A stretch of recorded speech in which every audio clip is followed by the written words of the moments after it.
Call this meeting of the Simpson County Fiscal Court to order. I'll ask that you join me in prayer, and then we'll have the pledge to the flag. Heavenly Father, we do thank you for this day that you've given us, and Lord, we thank you for the many blessings in life. Most of all, we just thank you that you offered up your Son for the sacrifice to our sins that we may be whole. Father, we thank you for that mostly. Lord, we just ask you now to grant us guidance and wisdom as we go through this meeting today, that the things that are said and done in here are pleasing in your sight. We ask all that in Jesus' name. Amen. Amen. I pledge allegiance to the flag of the United States of America and to the republic for which it stands, one nation, under God, indivisible, with liberty and justice for all.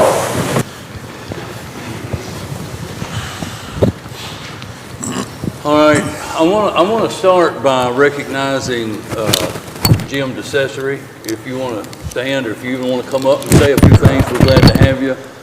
Most of you are aware that Denny Griffin has resigned from the Industrial Authority, and about a week and a half ago, I guess it was, the board met and brought Jim in as the interim director of the Industrial Authority. So I wanted to introduce Jim this morning and welcome him to Simpson County.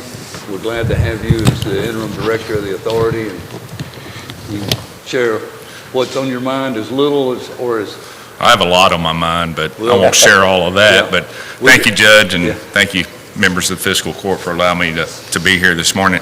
I just want to say hello and introduce myself, and you can put a face with the name and know who's sitting over there at top floor of the Roxy. And also just mention real briefly about some of the initiatives that I'm going to focus on more than anything else. Obviously, we want to continue to recruit and pursue quality businesses and industries.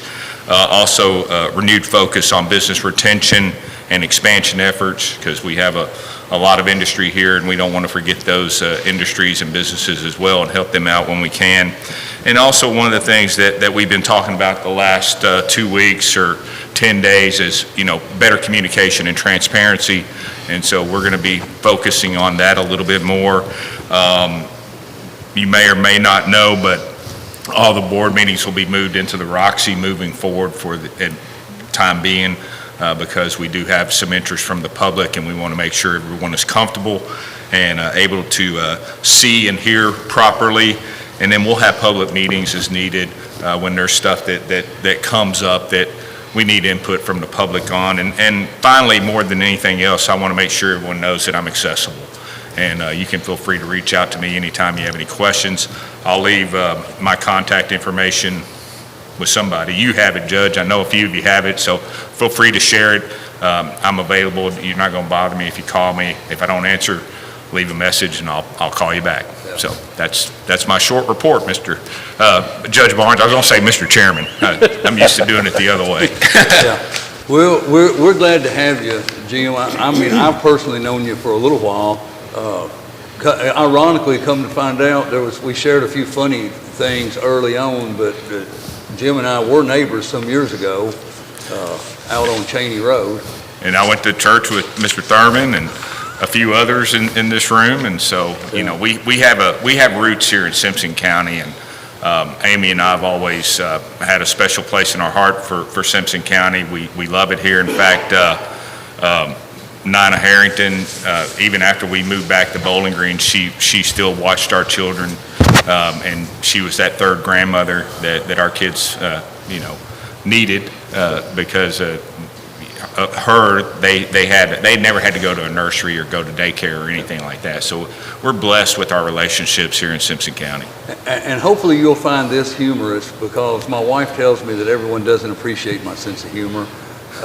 I tell her she's probably wrong, but she's probably really right. But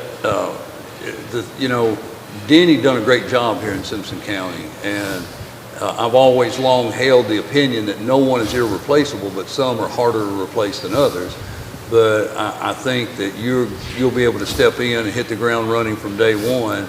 And someone was asking about, your qualifications, and my comment was, well, all I can tell you is he's in the Kentucky Economic Development Hall of Fame.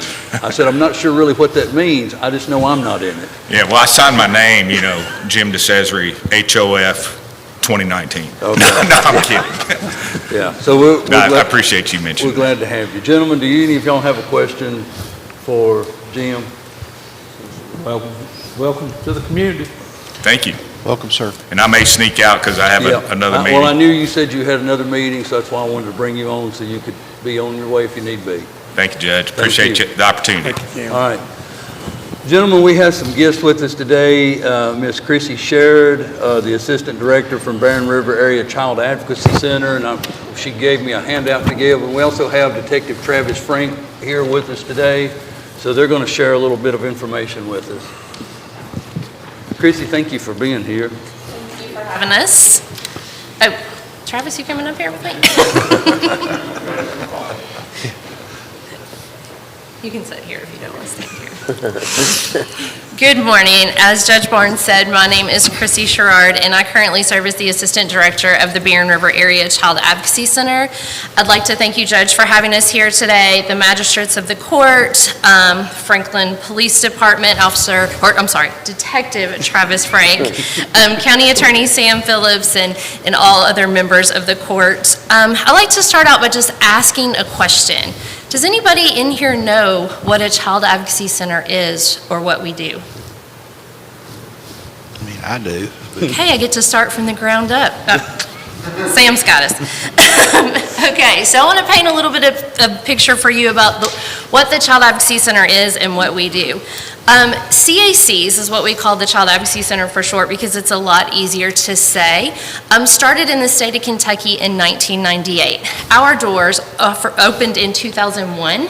Our office is located in Bowling Green, and we serve the 10-county Barren River Area Development District. So all the way from Allen, Barren, Butler, Edmondson, Hart, Logan, Metcalf, Monroe, Simpson, and Warren. Last year we served, as you'll see in your packet, almost 1,000 children we provided services to. CACs primarily exist to provide services to victims of child sexual abuse, severe physical abuse, human trafficking, and exploitation. CACs exist so that kids can come and tell their story of abuse to a trained forensic interviewer in a safe, child-friendly location without having to go and spend time in the police department. No offense.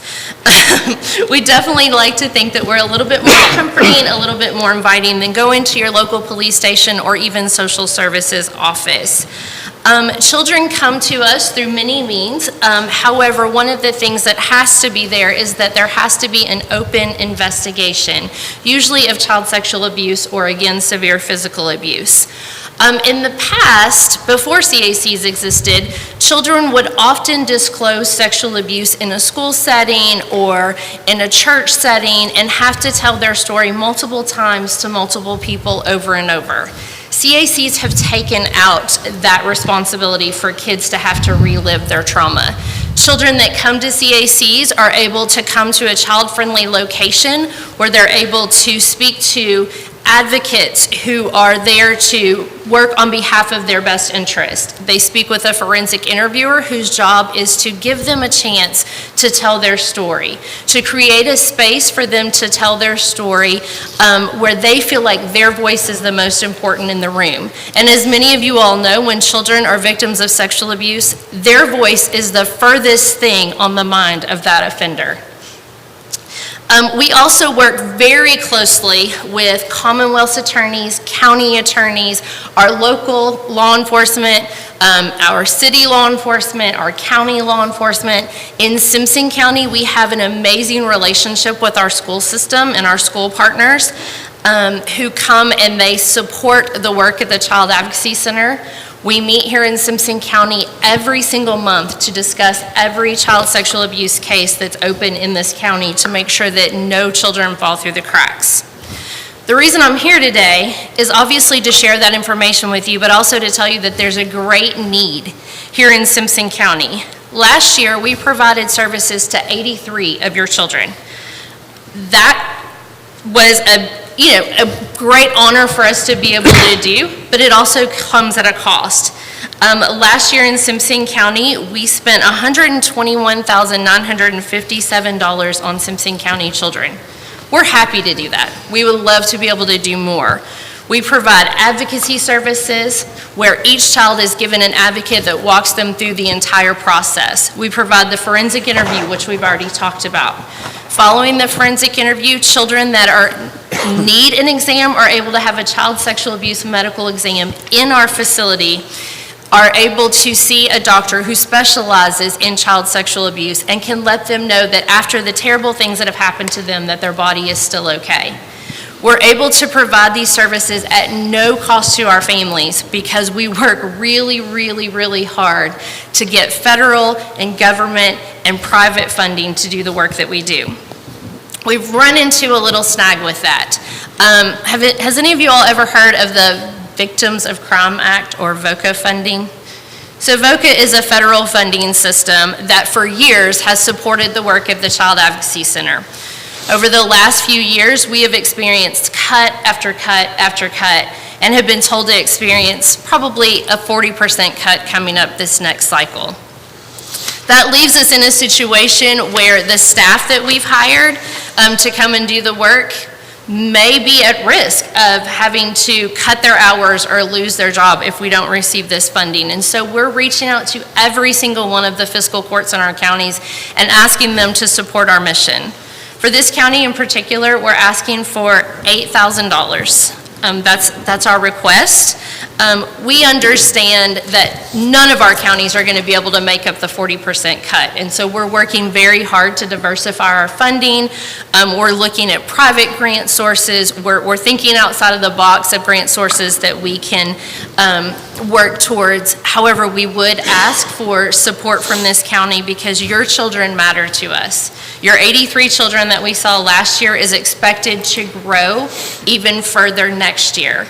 Our center has just implemented a statewide initiative where every single abuse and neglect report will now funnel through the Child Advocacy Center.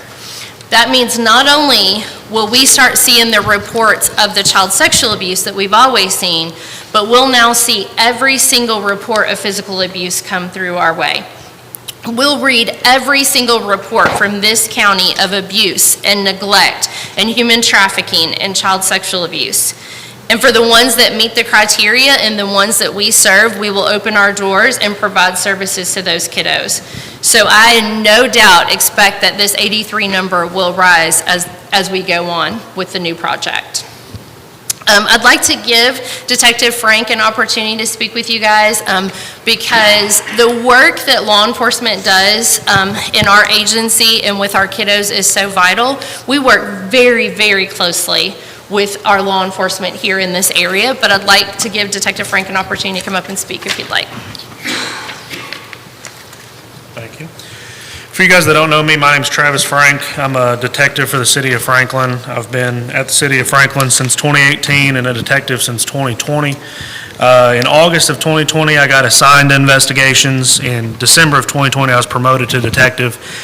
And in any of my training, the term CAC got thrown out a lot, but nobody ever really told me what they did.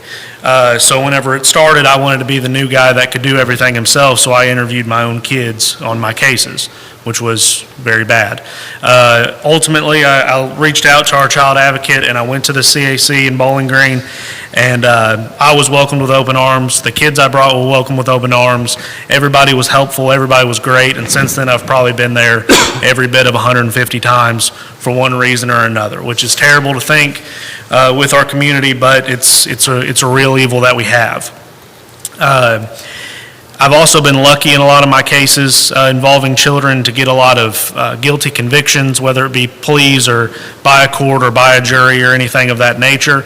And I 100% say that's not because I'm fantastic at my job by any means. That's because of the work of the CAC. It's easy to go into an interview once you have this great testimony from a child that's gotten in a professional way, gotten in a way that you can use in court, and you get a perpetrator across the table from you and you can lay out all of this to them. It's easy to get them to fold in that sense, and that's what the CAC does for us. other than just interviews and things of that, they also present trainings, monthly meetings, getting updates on how our kids or our victims are doing, how the families are doing, even as simple as, they won their soccer game last week, or as major as, they had this other great disclosure in therapy. So there's all these different ways that the CAC helps us as law enforcement, and I believe helps us as the community. I would love to line up some of the kids that I've had come in there because I've never had a bad complaint. I've been in there at 8 o'clock in the morning for a meeting, and I've called them at 11:30 at night, and they come out and meet. So CAC is something that's very close to my heart in my job. I'm very thankful for all the ladies that work there, and thank you guys for letting me talk. We greatly appreciate Detective Frank, and he is right. We did start out with him being a detective and wanting to conquer everything, and he has been so amazing to partner with, though, so I can't speak about that enough. I could go on and on and on and talk about the Child Advocacy Center all day long. I've been there for 11 and a half years, and so it is my baby. I'm very passionate about it, but you guys don't want me to speak about it all day long. So what questions do you have for me? Well, on the funding, Chrissy, I guess my question is this like a one-time funding request, or are you asking that we consider incorporating this annually into our budget for continued funding? That's a really good question. I'm here today to speak on behalf of the next fiscal year. Okay. However, with the continued increase that we expect from the multidisciplinary enhancement project and just the way that the world is working right now, things are not great, and we see more and more online predators. We see more and more things happening with kids, and so if you would be so kind to include it in your budget, that would be amazing. I'm here today to speak on behalf of the fiscal year, but at the same time, it is going to be a service that is going to continue to be needed. Unfortunately, at the Child Advocacy Center, we have a lot of job security. I think it's really sad that we live in a society that we had to talk about something like this. Yeah. I do, but I was seeing here, the Congress passed the Victims of Crime Act, but they are cutting your funding every year. They've been cutting our funding. So they passed I guess they're calling it the loophole. And basically the reason that our funding has been cut so much, number one, the pandemic, of course, did a number on everyone. But somewhere along the way, they decided that deferred prosecution would no longer have to pay those penalties into the Victims of Crime Act, that they could do those kind of not backhandedly in a bad way, but kind of just not putting them in that fund and putting them somewhere else. And so what that did was that depleted that fund. And not only are child advocacy centers receiving that funding, but your rape crisis centers, your domestic violence shelters, they all fall underneath that umbrella of funding. And so they are also receiving cuts. And so they say that they are working on the VOCA fix to get that back into the budget, but it's going to take a while to replenish where we were at.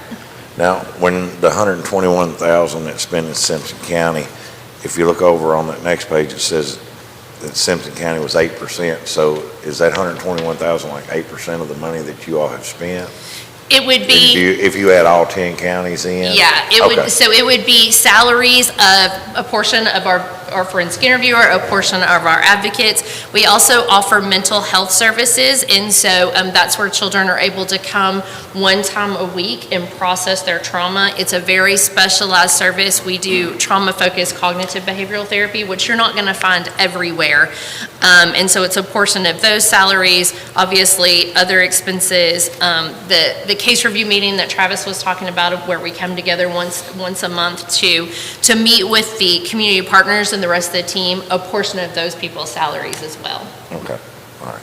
And are you asking the cities in these counties to help fund this too, or are you just asking the counties?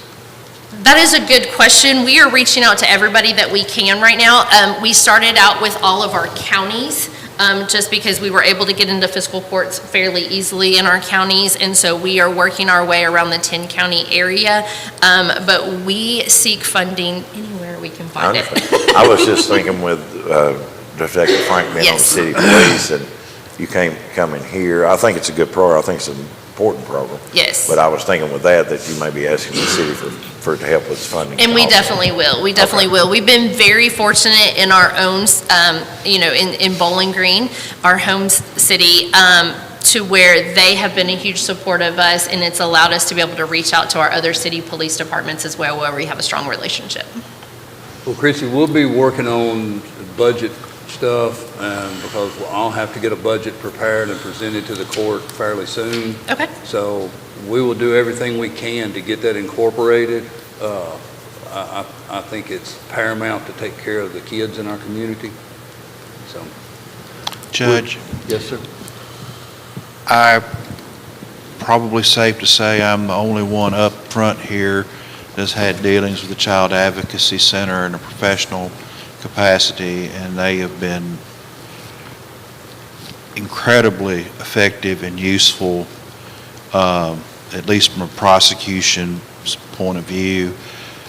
I've had cases, I've got one unfortunately in juvenile court, where I've had children who had to be interviewed there, and the interviews, the information obtained there is paramount in getting evidence to prosecute successfully the cases I have in front of me. I know the same, Mr. Morgan, Commonwealth Attorney, would say the same.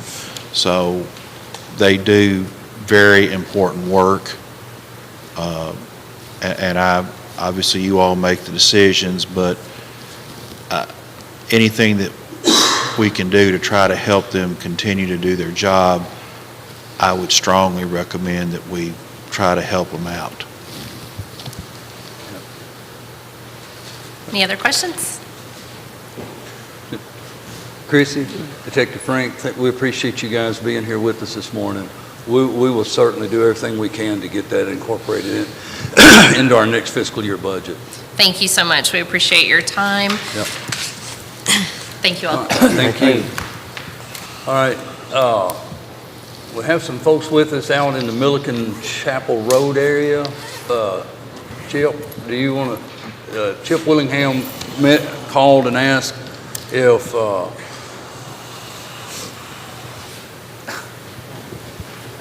we want to talk about, question about some water mains and water lines and what's happening, so,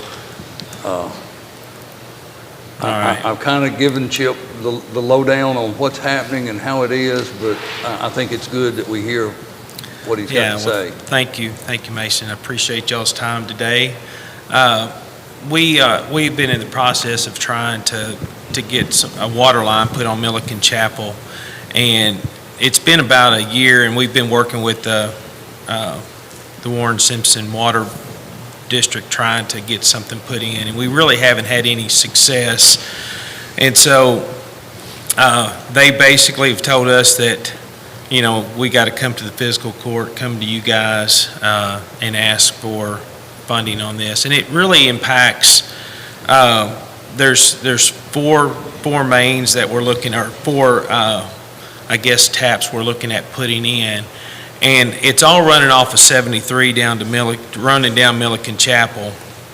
And all four of these are wanting water, and it's hard to justify putting in four separate lines when we can just put a main down to that area. It's about a half mile, so it's not a huge distance.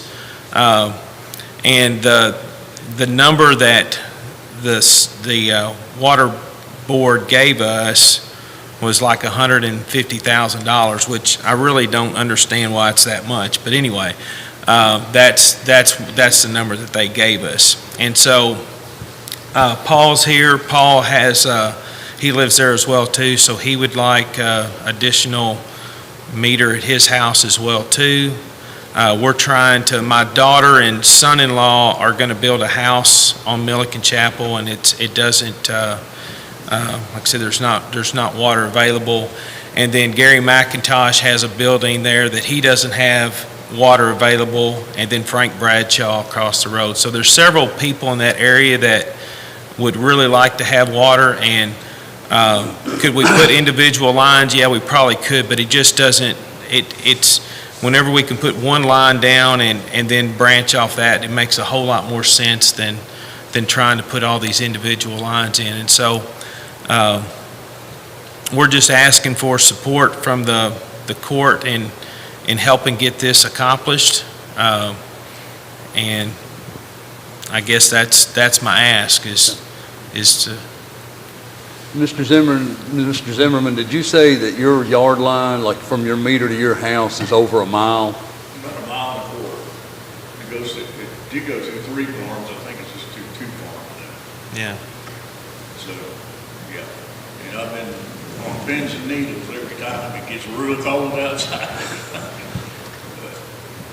And your water bill runs. My water bill's usually around $40, $50 a month unless they have a break on Macintosh's side, and then it's usually $300. Yeah. That's my problem. And so Macintosh doesn't even have, so he's kind of, yeah.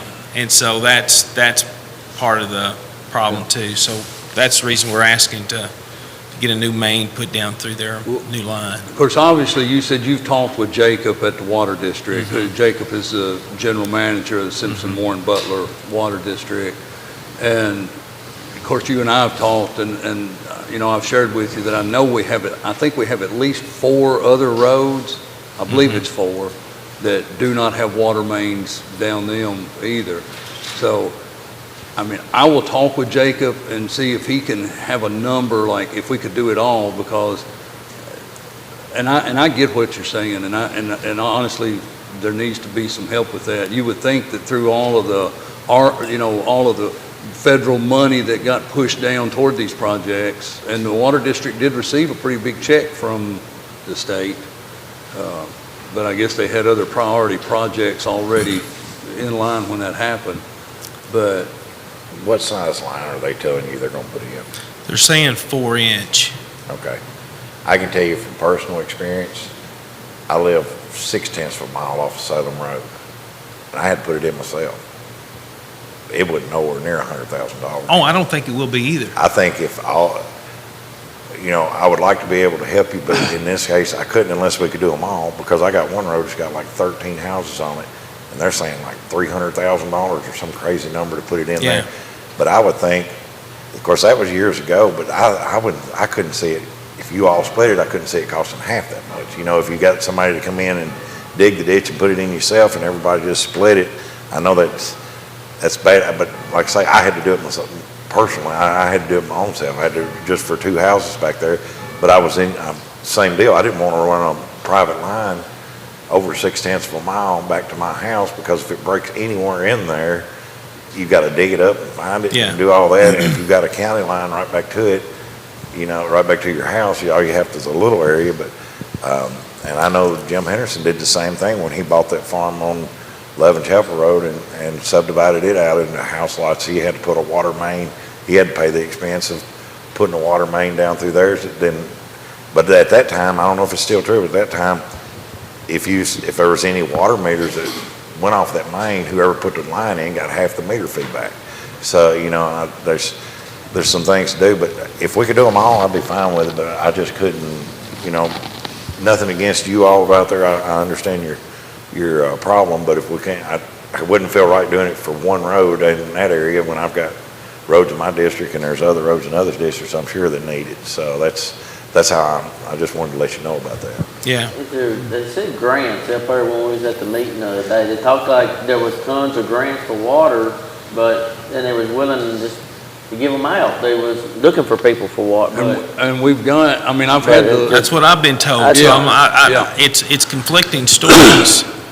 Yeah, because the lady, I've had the ladies at the Brad office, searching out all kind of water grants, and the state, I think, actually set aside, I want to say the number that they landed on was $450 million in this House Bill 9 money, which if you can find a federal grant program that requires a match, the state set aside money to make the match.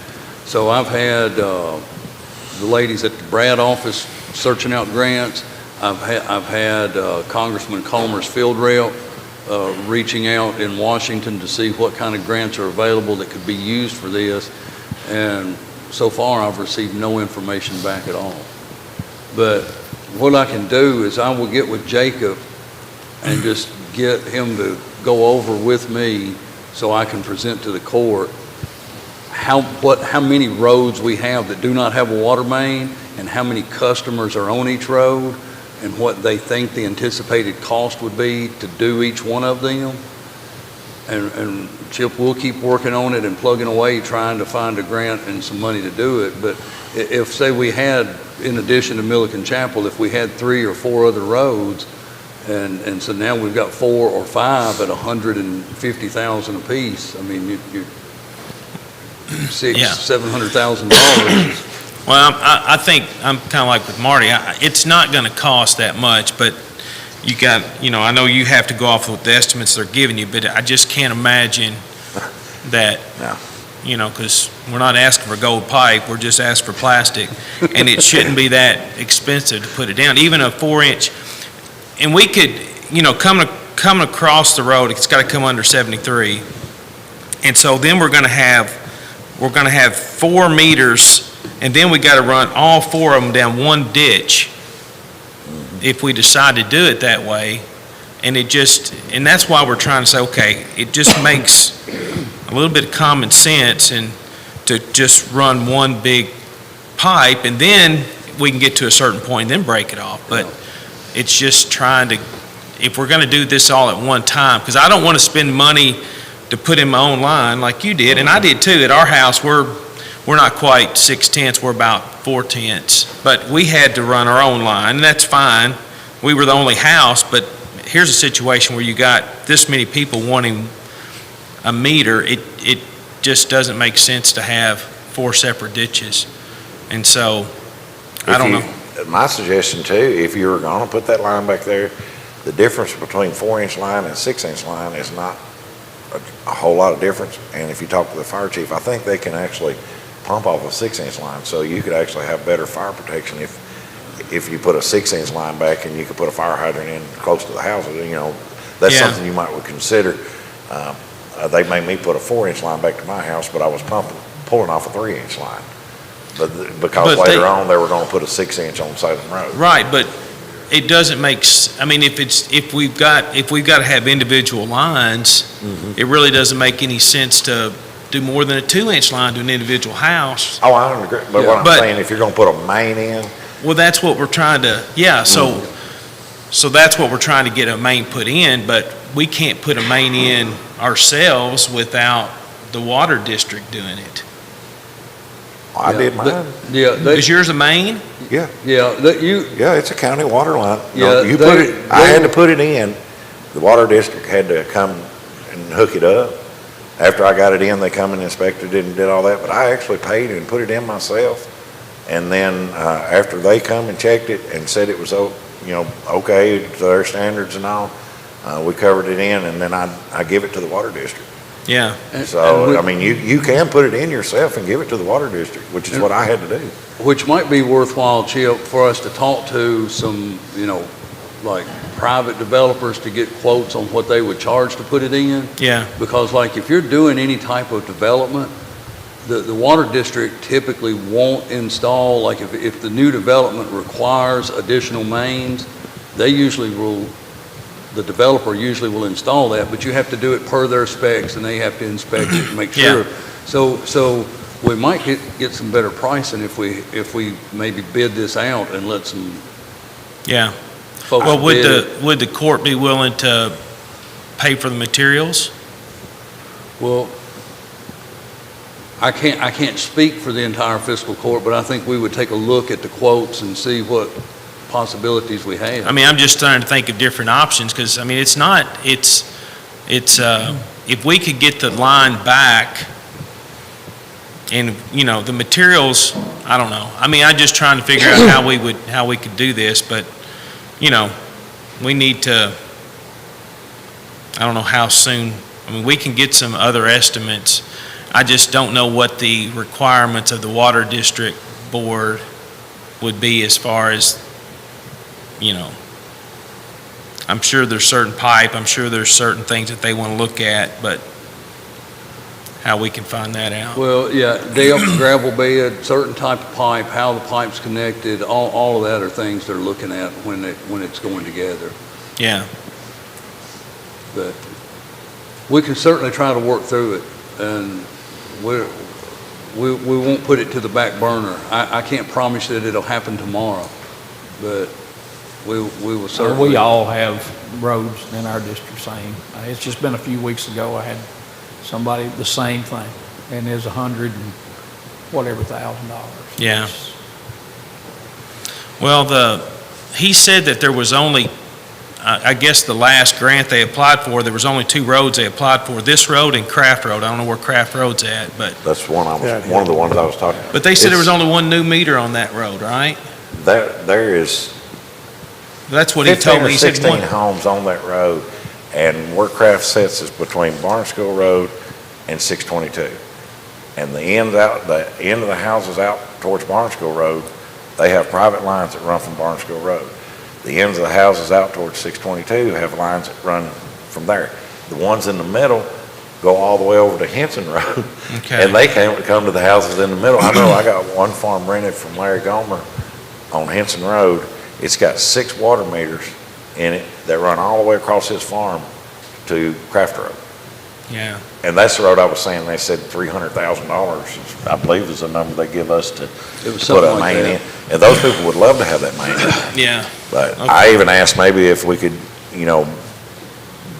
talk to, or like he was saying, a contractor about getting the contractor to dig a ditch, and we do stuff like that, or, try to work that out. But those people were actually willing to pay part of the cost of getting that line put in. yeah. Well, I haven't talked to everybody about cost, but I'm sure we would too, but but not a, You're not wanting to pay $30,000 a piece. not one to look at paying 30,000. I don't think you are, Paul. No. So it's, yeah, I mean, it's, within reason, it's fine, but it's just not, they're not being realistic about it. Well, So- let us work on it and see. And I know we've been talking for some time, but it's, Yeah. Well, we just need to, I mean, it's like I said, it's been over a year, they're waiting to build their house, and it's kind of like, we need to figure out a path forward soon. So, all right, sir. okay. I wished I had a magic bullet that we could fire and make it all work on every road out in the county. It's just money, Mason. It's just money. And we're all paying taxes, right? So, it's, Mostly all of us are paying taxes. most of us, that's probably true. Maybe we need to get the water district to increase the water rate so they have some money to work with. Well, maybe they do. And I mean, it's- I say that in a little bit of a joking manner, but also during the time that I was on the city commission, they had went through a 15-year period that they did not increase any water or sewer rates. And the discussion was to make a 5-year incremental increase because there hadn't been any increase in 15 years. I mean, if you're going to maintain what you have or do any expansion, you should be doing it from that ratepayer rather than tax money. So I don't know how we don't, we have a board that oversees the Simpson County Water District, so we don't deal with that directly in here. Mm-hmm. But so I can't say what they've done with water rates over the last 10, 15, 20 years, but some of you may know automatically, have there been increases in the water rates? I have no idea.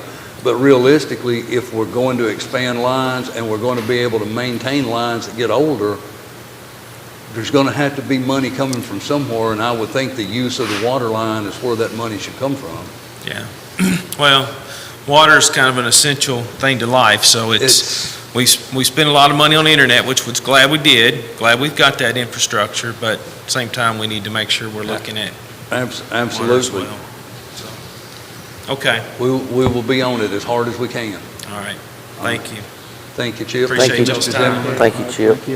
Thank y'all. Thank you. I'll get a list of my roads together that, I figure Jacob has a list of the roads that don't have water mains. Yeah. Mr. Malinowski, you'd sent an email that you had a question, and I responded back to your email. Did that adequately answer your question? Yes, sir. Okay. Thank you. All right.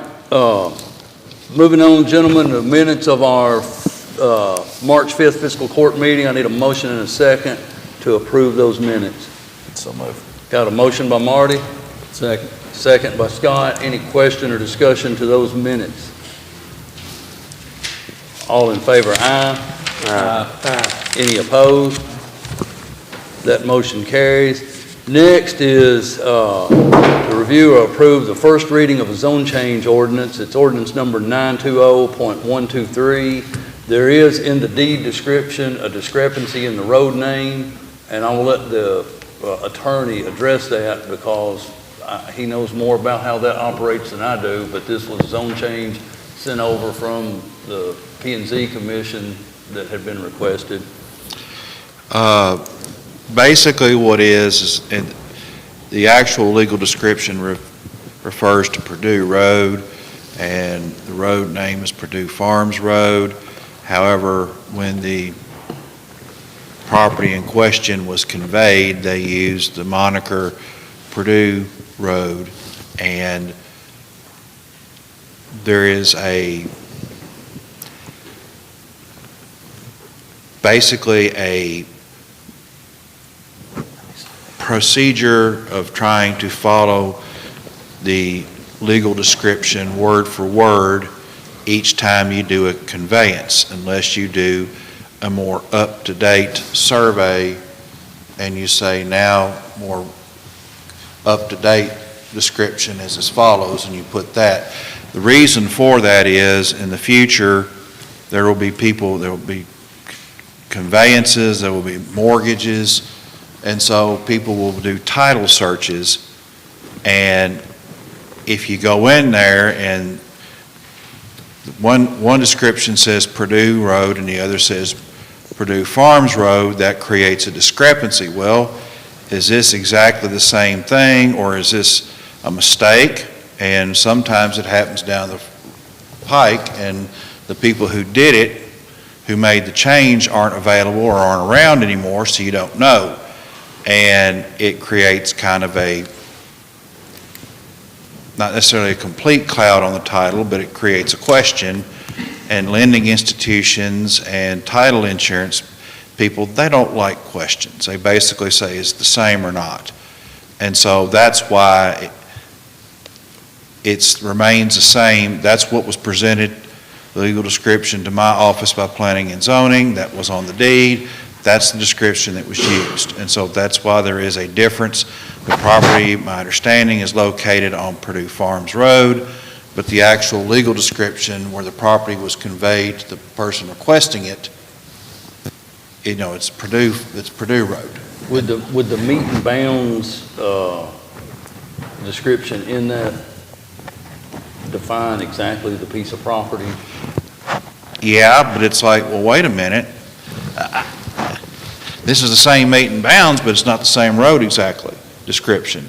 So that's why, as I said, if you want to change it, then this is a pain in the neck, and I'm not saying it's easy or it's, or cheap. I'm just saying you have a separate description done, but that is what was handed to us. It's not really my job to fix something like this. That needs to be done by the lawyers for the people who own the property, who have a vested interest in it. Well, here's my question for our purposes in this meeting. Does this need to proceed as is? Yes, that's what the current description is. When they say, hand us your deed. They hand us the deed, that's the description. Okay. So that's what we type. Don't we have another road in Simpson County called Purdue Road? We do. So that's what I was thinking. So I understand that, and it is not the first time I've come across something like that. But what you're going to have to do is, if this is a really concern to you, then you need to go to the landholder and say, listen, y'all need to correct this, because you're the ones, and your successors are gonna be the ones having to deal with this.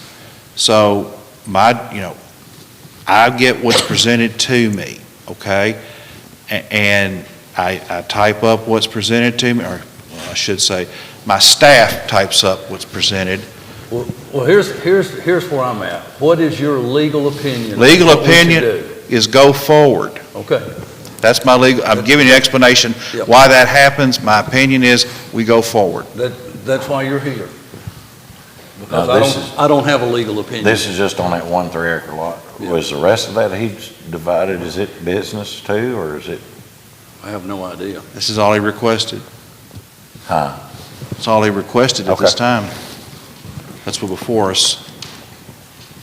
Well, according to legal counsel, we move forward, so I would need a motion and a second to approve the first reading of the zone change ordinance per the Planning and Zoning Commission. So moved. Got a motion by Marty, Second. second by Myron. Any other question or discussion? Counselor, thank you for the information. It'd be a roll call, Pam. Marty Chandler, Yes. Myron Thurman, Yes. Scott Poston, Yes. Jeffrey Burr, Yes. Mason Barnes. Yes. Next, gentlemen, is another first reading of another ordinance. This is called the Windsor Park Lighting Agreement Ordinance Number 310.27.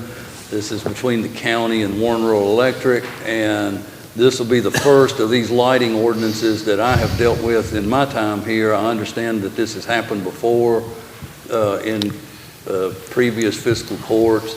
And again, Counselor, we may need your information input on this.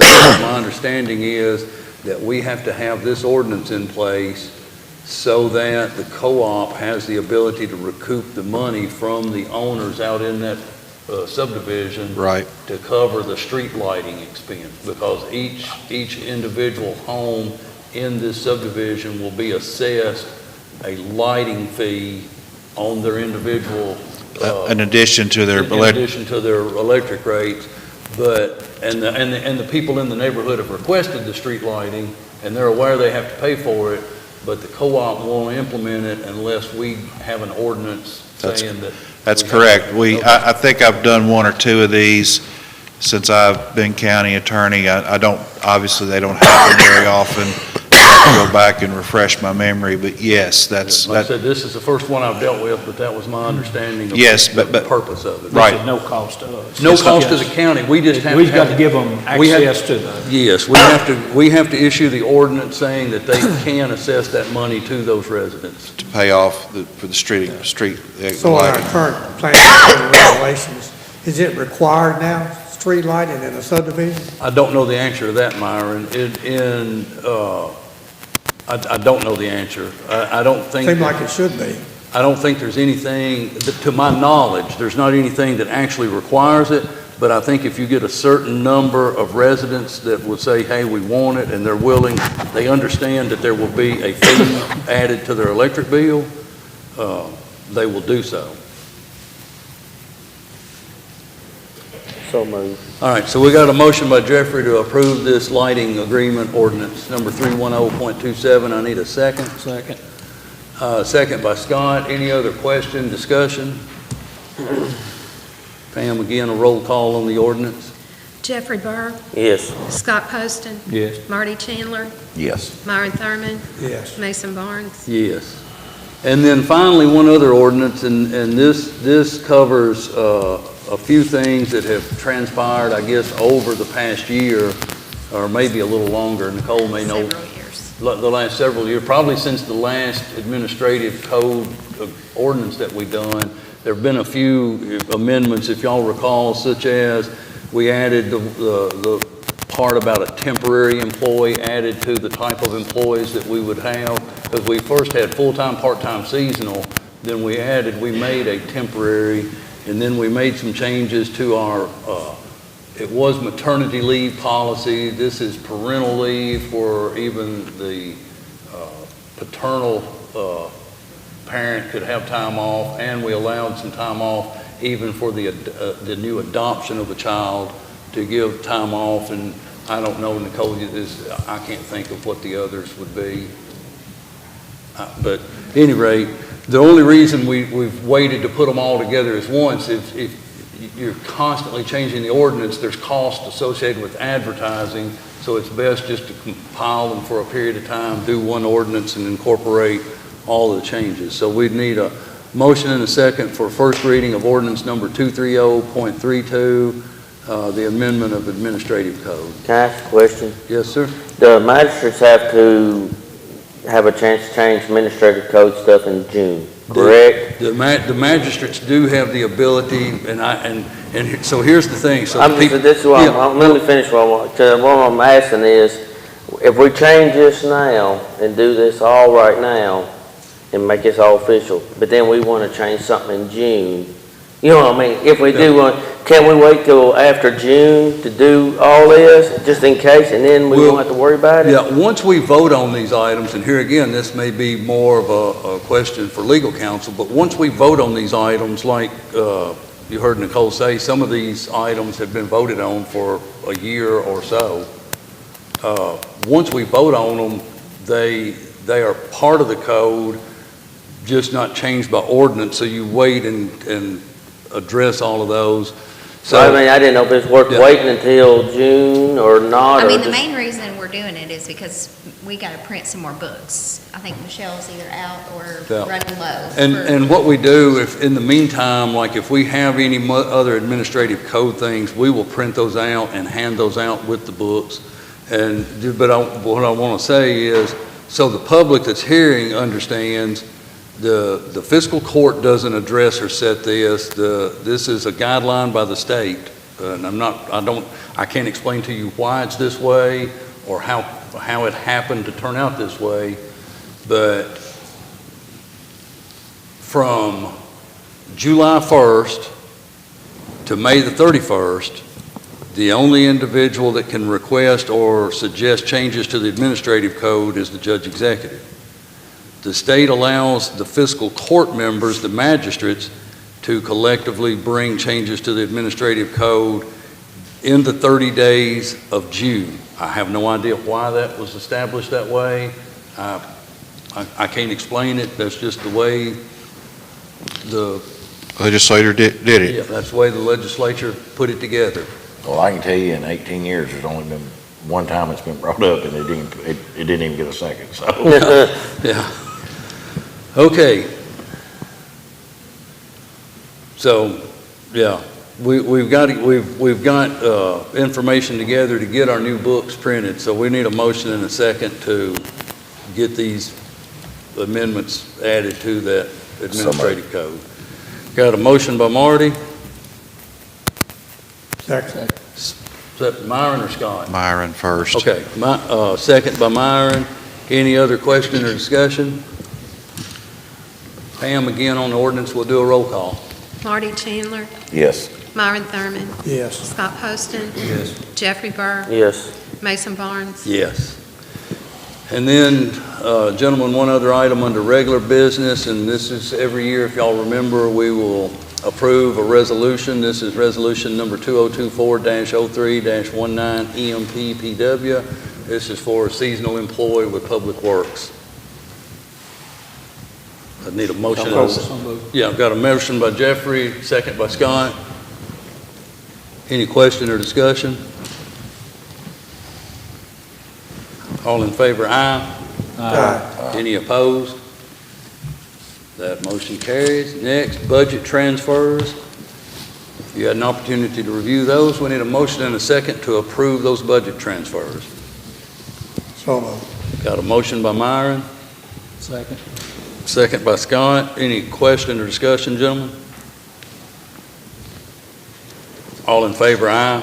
Aye. Any opposed? That motion carries. Next two are some cash transfers. One is for $4,816 from the federal grant fund to the general fund. This is HIDA money that comes in. It has to hit the federal grant fund line in the budget, and then it transfers over to the general fund to be expended. So moved. Got a motion by Scott, Second. second by Jeffrey. Any question or discussion? All in favor, aye. Aye. Any opposed? That motion carries. Next is a cash transfer of $158,000 from the general fund to the jail fund. Again, this is money that was a budgeted item and transfers to help cover cost of jail operation, payroll, and so on and so forth. So it's just a transfer if need be. So moved. Got a motion by Myron, Second. second by Scott. Nicole, do you know close, like where we're at? If you'll look at that second page that I provided on there, the transfers we have available left is about $173,641 based off the budgeted amount, which the Class D should be coming any minute, Yeah. but we got payroll this week. This is just to cover in case that does. Yeah, if it comes, I'm not obviously Right. going to do this. And the other 170-some thousand available, there's 3 more months in this fiscal year, and just so everyone understands also, the state's been pulling Class D inmates, so some of the revenue that had been projected, because when we started this fiscal year, those numbers were holding pretty steady, and for the last few months, they've been pulling inmates, so we've been having, and the jailer's not here to confirm this exactly, but I think it's been roughly 20 to 30 inmates less,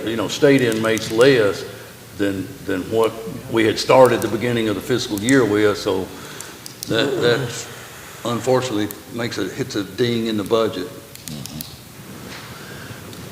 All right, well, did we get a motion in a second? No. No? Yeah, Thurman and Poston. I'm sorry, is yeah, what I- Thurman. I thought we did, but we haven't voted yet. No vote. No. All in favor, aye. Aye. Any opposed? All right, that motion carries. Finally, then, bills and claims. We need a motion and a second to approve the claims as presented. So moved. Got a motion by Scott, Second. second by Jeffrey. Any question, discussion? All in favor, aye. Aye. Any opposed? Again, I say this from time to time, all these gentlemen, it sounds like we're just moving through this. They get this information on this little tablet we have sitting here. They have it through the weekend to review and look at. So it's not like we're just throwing something out here and people are just saying, aye. They've had the opportunity to review. Finally, then, the bill of February 29, 2024 financial statement. February 29th threw me off. I forgot this is leap year. Welcome to leap year. Yeah. So, yeah, the February 29th, 2024 financial statement, if you had an opportunity to review that, we need a motion and a second to approve that financial statement, subject to audit, and authorize the county judge and the county treasurer to sign that. So moved. Got a motion by Myron, second by, I heard Scott first. That's fine. Any question or discussion? All in favor, aye. Aye. All right, next, just reports. Gentlemen, there's some information on your portal about budget timeframe, so we'll be getting all that together and pouring through all of that here pretty soon. Also, information about the STEAM showcase. It's next Monday at the high school, and that information's on your portal, and you may have received a card in the mail, I'm not sure. And then you see also there's some information on there. There's no action that we can take. It's just a permit that gets approved for the operation of the Triple N land farm. So you see that renewal process and everything that's associated with that. Myron, you have anything? Yeah, just a couple of questions. First, is when will the fiscal court have an opportunity to vote on the comprehensive plan? Hopefully soon. Okay. The second question is, I was doing a little research last night. About a year ago, we awarded the contract to Spur Architectural Firm on a 7,000 square foot building. we really need this job to go out for bid. Yep.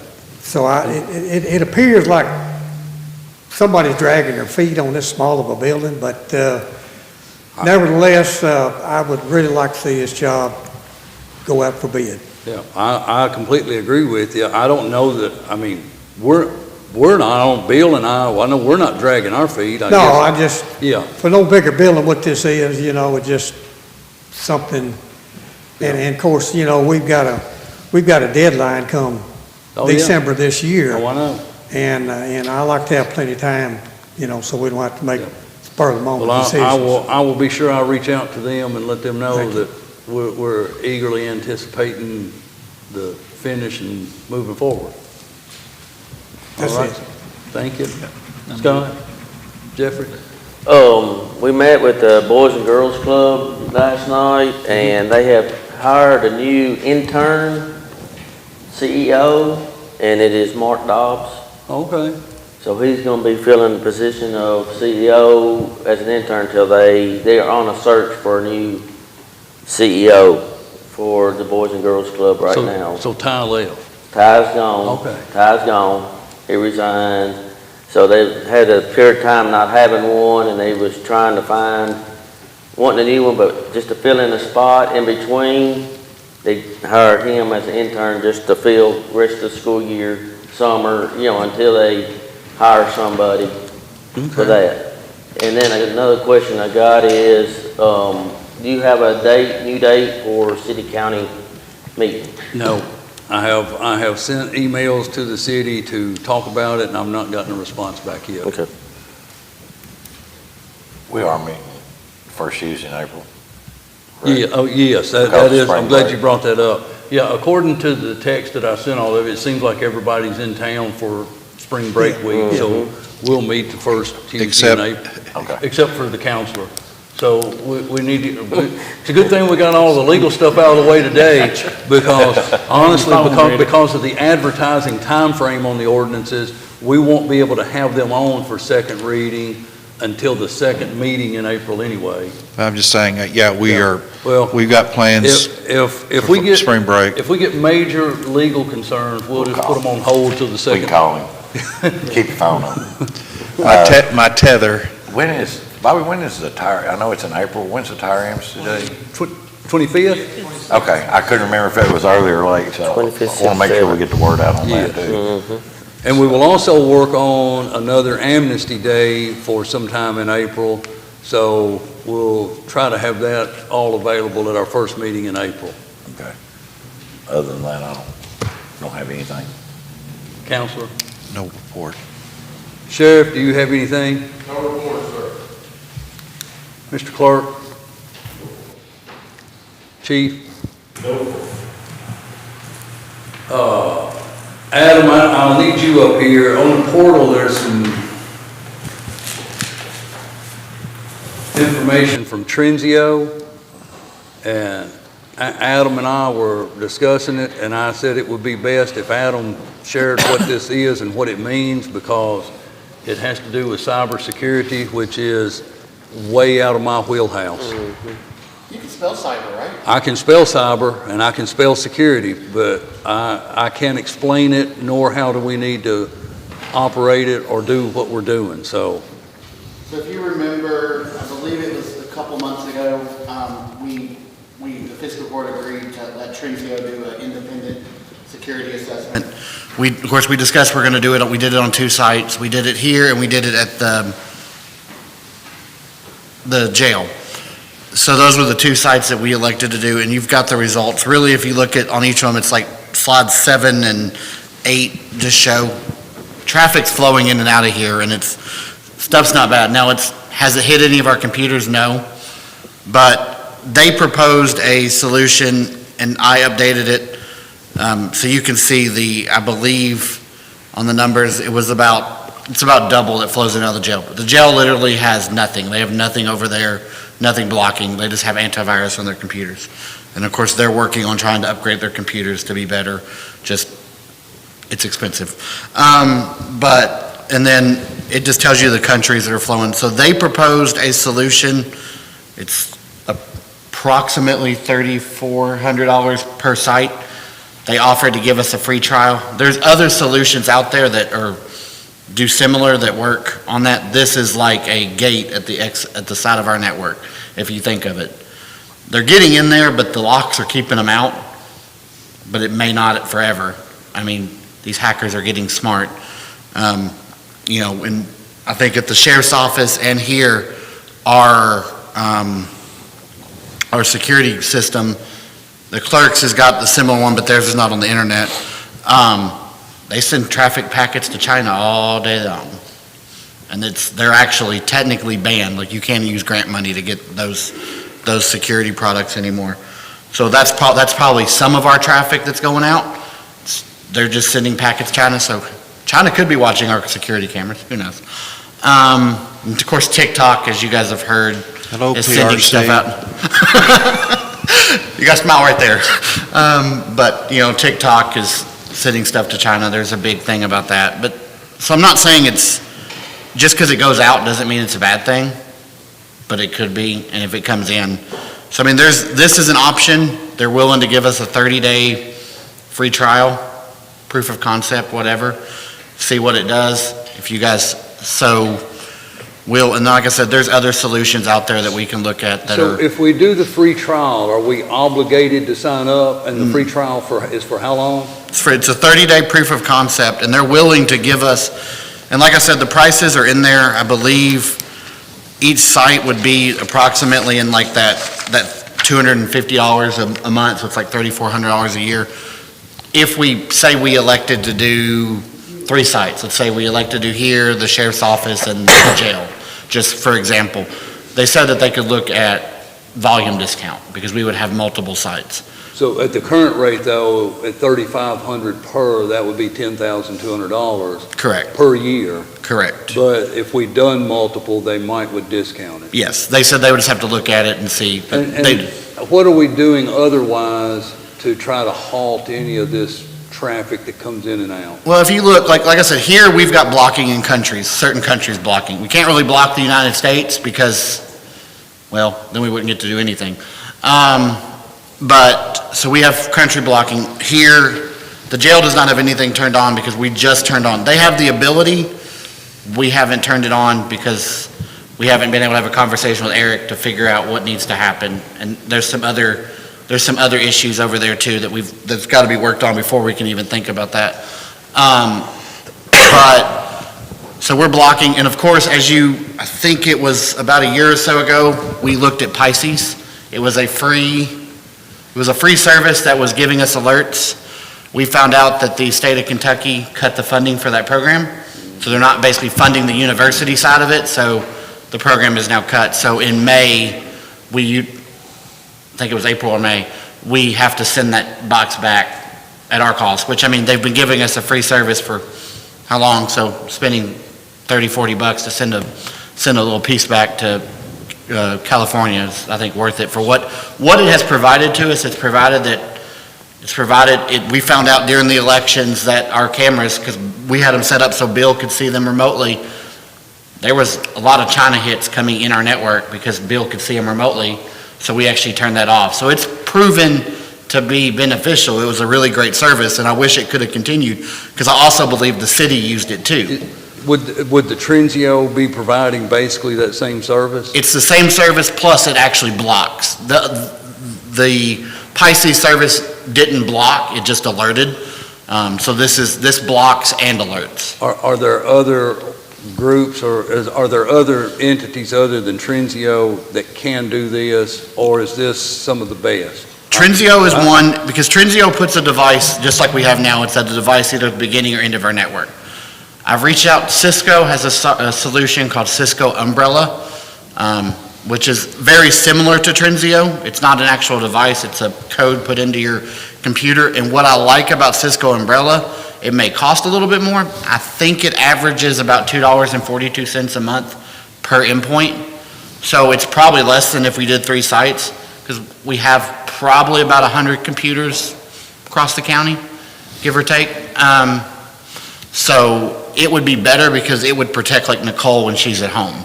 When she takes her laptop home or she takes it to the conference, and I think that would be better. It's not exactly the same, but I think it would provide us the same results. And it gives us blocking based on the computer, but it also protects us outside of our, Who owns it? who? Trenzio.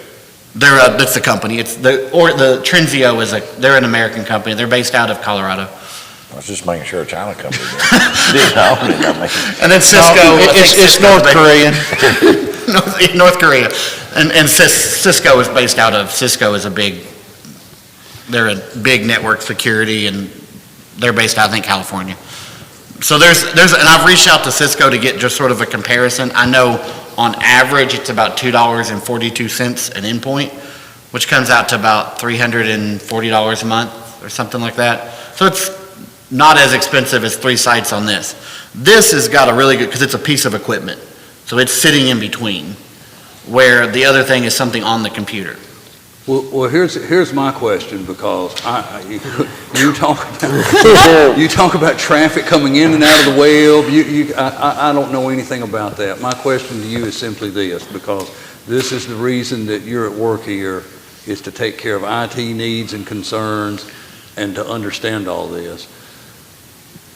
If between the Cisco umbrella you're talking about and this Trenzio box, for what we're doing and what our needs are, which do you think would be the best, or do you think they're equal enough that we should just look at the exact price point of both?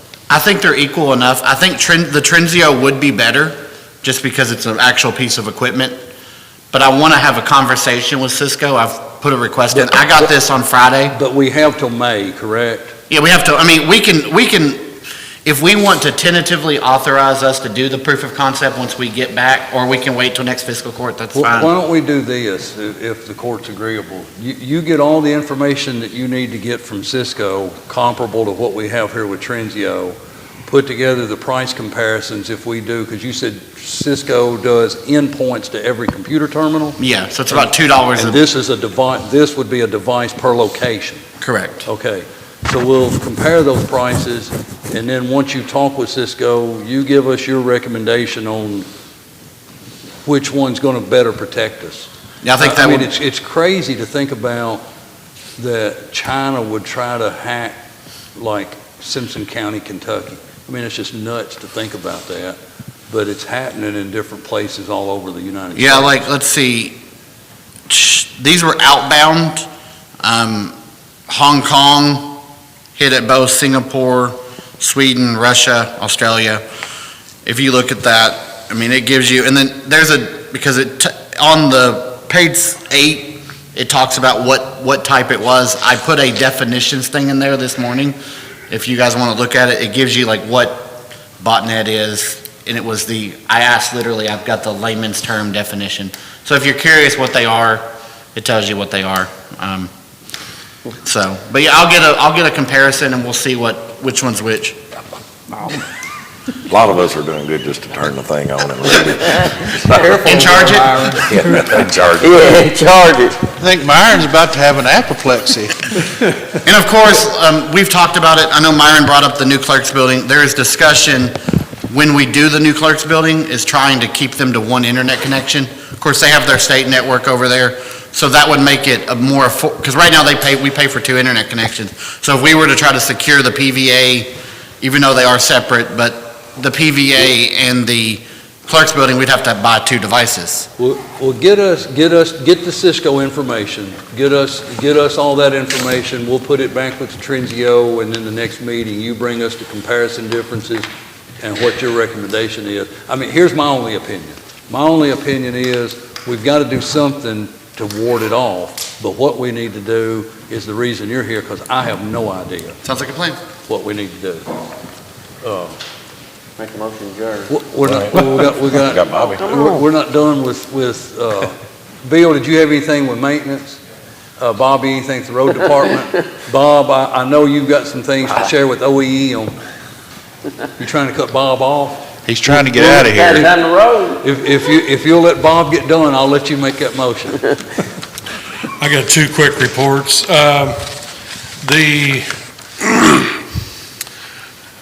A couple months ago, we were awarded the Phase 1 part of the to get the engineering stuff taken care of for the safe room at the park.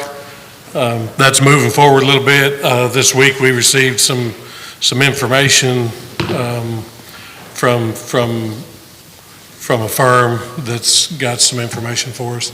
And I believe we're going to bring that forward at the next meeting, correct? Yeah, because when we got awarded that grant, Arnold Consulting done all the engineering work, Correct. and then they have reached out to a partner they have to get us the pricing together. Yeah. And so we'll have all that together, and all of that will be covered under that grant, correct? Under the first phase? Yes. Yes.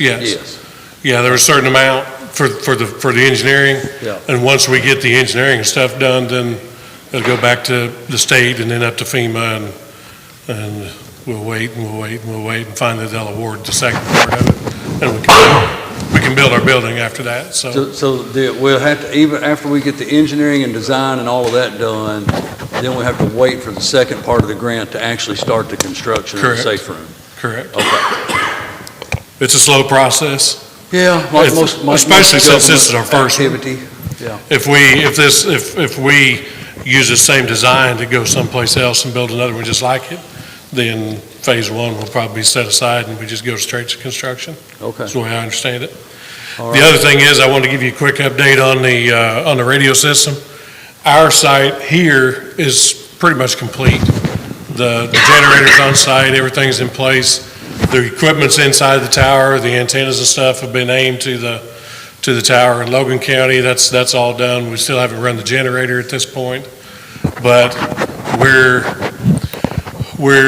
not meeting resistance, I wouldn't say that's what it's called, but the state hasn't got the frequencies nailed down for us from the SEC yet.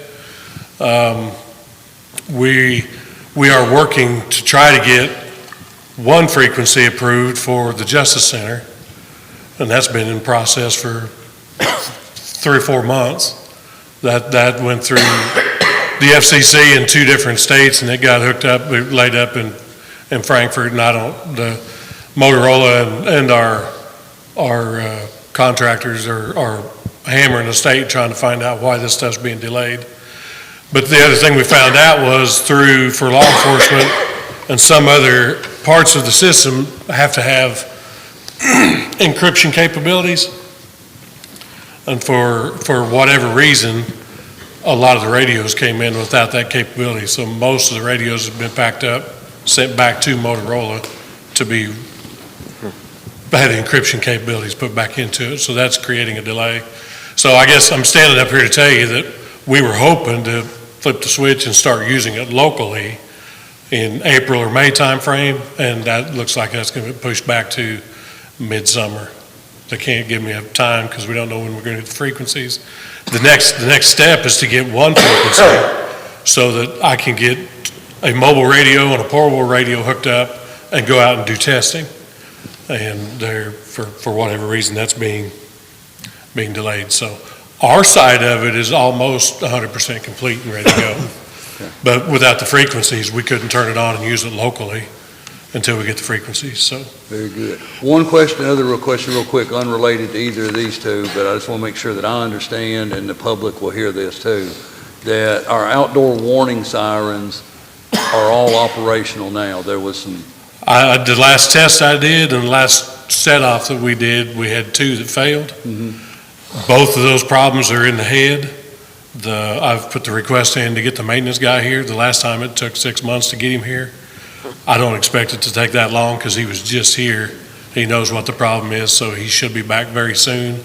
The one at exit 6 behind the electric plant board, or not, behind the truck stop there is one of them that failed, and the other one is right over here on Emlyn Lane. All right. So the one that's been giving me the trouble for so long is fixed.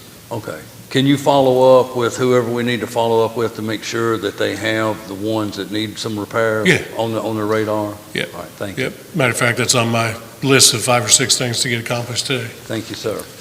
All right, Thank you. Jeffrey, if you're so inclined, we'll still take that motion to adjourn now. Got a motion by Jeffrey to adjourn? Got a second by Scott. All in favor, aye. Any opposed?